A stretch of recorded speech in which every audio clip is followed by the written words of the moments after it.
வணக்கம் and welcome to doctor நாங்க எப்படி இருக்கணும். இன்னைக்கு நம்ம நிகழ்ச்சியில மூக்குல வர பாதிப்புகளும் அதுக்குண்டான ட்ரீட்மெண்ட்ஸ் பத்தி பேசுறதுக்காக நம்ம கூட சென்னை அப்போலோ ஹாஸ்பிட்டலோட ENT surgeon and neuro otologist doctor Ganapathi அவர்கள் இருக்காங்க. வாங்க அவங்க கிட்ட பேசலாம்.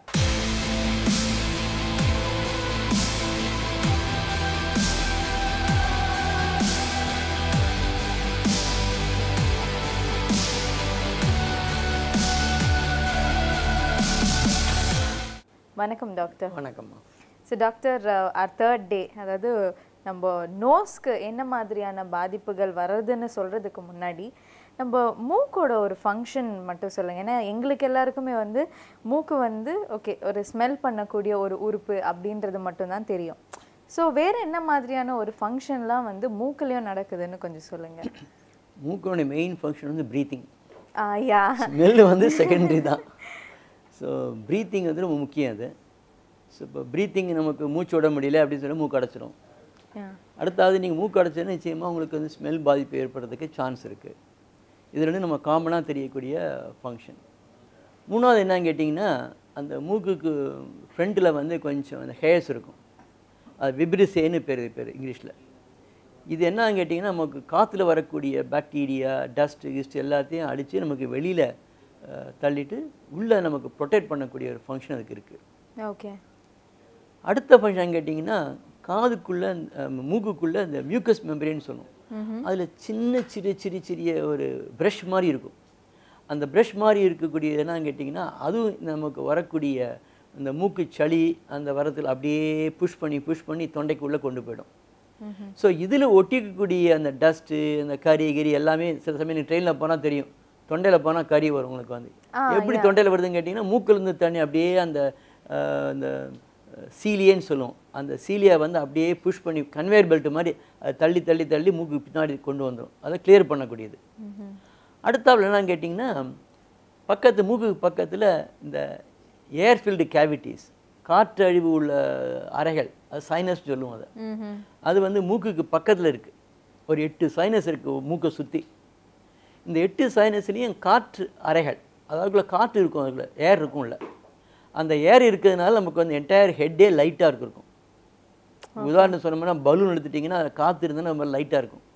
அதே இது பலூன் நமக்கு தண்ணியை ஃபில்அப் பண்ணிட்டோம்னா இது ஹெவி ஆகிடும். அது மாதிரி சைனஸ்லேயும் காற்று நார்மலாக இருக்கணும். மூக்கில் போகக்கூடிய சுவாசிக்கக்கூடிய காற்று வந்து அது மூக்கு வழியாக சைனஸுக்கு போயிடும். அப்போ எல்லா சைனஸ்லேயும் உங்களுக்கு காற்று இருக்கும், ஹெட்டு வந்து லைட்டாக இருக்கும்.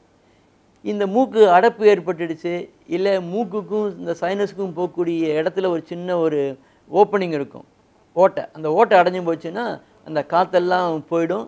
அது தவிர அந்த சளி வந்து அங்கே அப்படியே தங்கிக்கிடும். அப்போ தலை வந்து நமக்கு பாரமாக இருக்கும். ஸோ இந்த சைனஸினுடைய ஃபங்க்ஷன் என்னன்னு கேட்டிங்கன்னா, நமக்கு அந்த காதுக்கு உடம்பு என்டையர் ஸ்கல்லுக்கு ஒரு லைட் வெயிட்டை கொடுக்கும். ஓகே. அதனால் நமக்கு வந்து ஈஸியாக நமக்கு மேனேஜ் பண்ண முடியுது. ஸோ இப்படி பலவிதமான function. So main function breathing, அடுத்த ஸ்மெல்லு, அடுத்தது ப்ரொடெக்ஷன் எகெயின்ஸ்ட் த ஃபாரின் பாடிஸ், இந்த டஸ்ட்டு, அப்புறம் லைட் ஹெட், அது மாதிரி ஃபில்ட்ரேஷன்.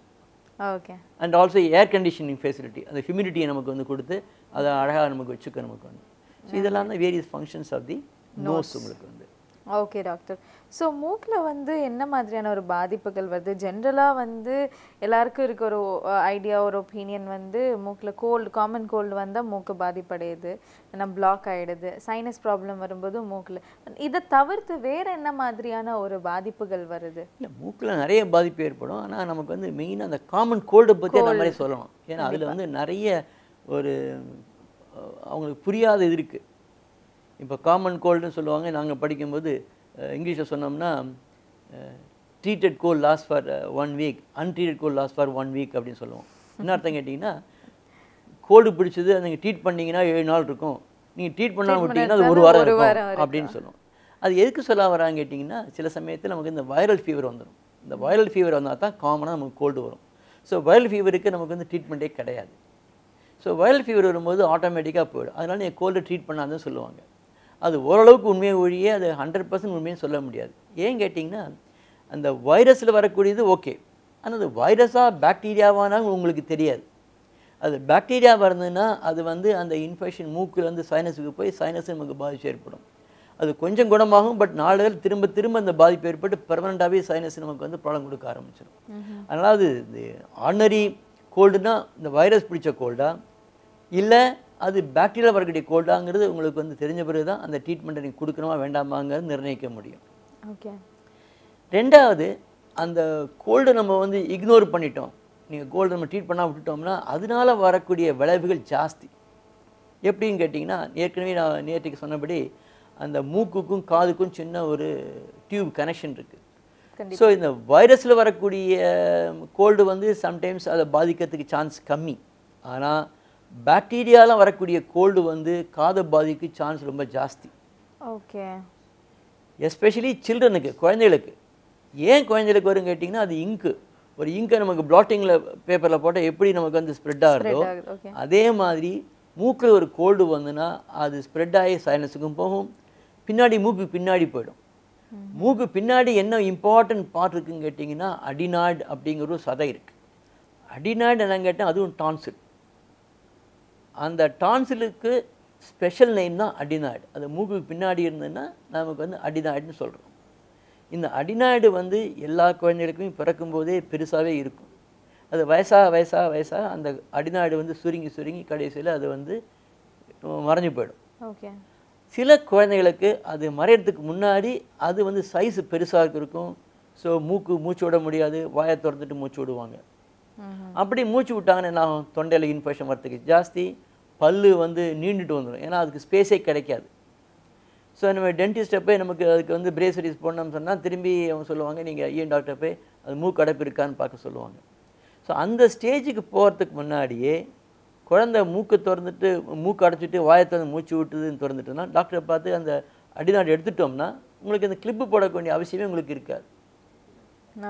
அந்த அடிநாடு வந்து இன்ஃபெக்ஷன் ஆகும்போது அதனுடைய இன்ஃபெக்ஷன் பாதிப்பு வந்து காதையும் பாதிக்கும். காதை பாதிக்கும் போது காதில் வந்து சீழ் வரத்துக்கு சான்ஸ் ஜாஸ்தி. அதனால காது கேட்கக்கூடிய தன்மை குறையறதுக்கும் சான்ஸ் ஜாஸ்தி. ஸோ கோல்டுனால இந்த பிரச்சனை வந்து ஜாஸ்தி ஆகிடும். அடிநாடு இருக்கும்போது இந்த பிரச்சனை ஜாஸ்தி ஆகிடுது. ஓகே. அந்த கோல்டுனால அந்த சைனஸ் ப்ராப்பர்ட்டி நமக்கு ஜாஸ்தி ஆகிடுது. ஸோ சைனஸுங்கிறது ஜாஸ்தி ஆச்சுன்னா உங்களுக்கு ஏற்கனவே தெரியும் சைனஸினுடைய பலவிதமான கஷ்டங்கள்.